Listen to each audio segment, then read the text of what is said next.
But yeah, the Safe Banking Act, also sometimes confused with the States Act, and I do get confused with the States Act myself when I'm talking too quickly.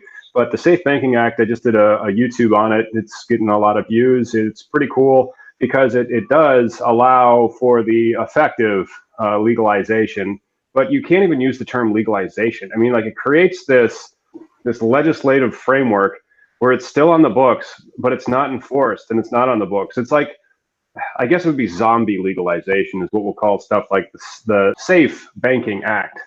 So that, Anyway. I mean, that just pretty much means that, I mean, once it really comes to effect, that people don't have to be so fearful, banks rather, when it comes to like the money. That's right. The banks would actually then be able to start opening up lending because it makes direction at the federal banking regulators with the FDIC insurance. And of course, FDIC is the Federal Depository Insurance Corporation.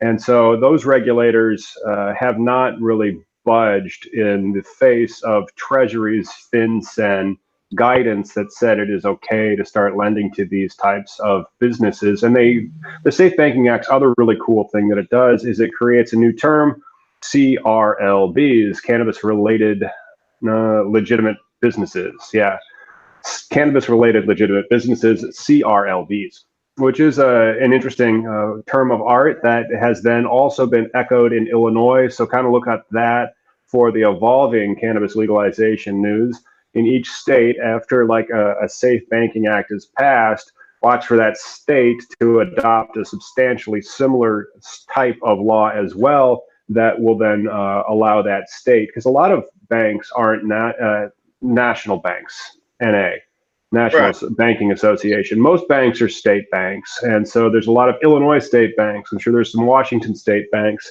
And those state banks have a different type of regulation than the national banks. But because they're FDIC, they still have to get federal regulation. And so I've seen Illinois introduce we'll call it the Illinois Safe Banking Act, for lack of a better term.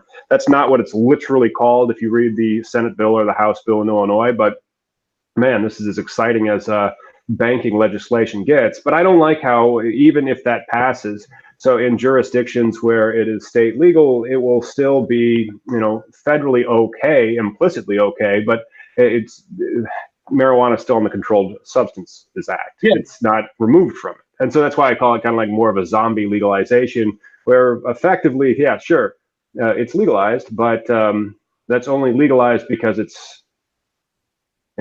not being enforced.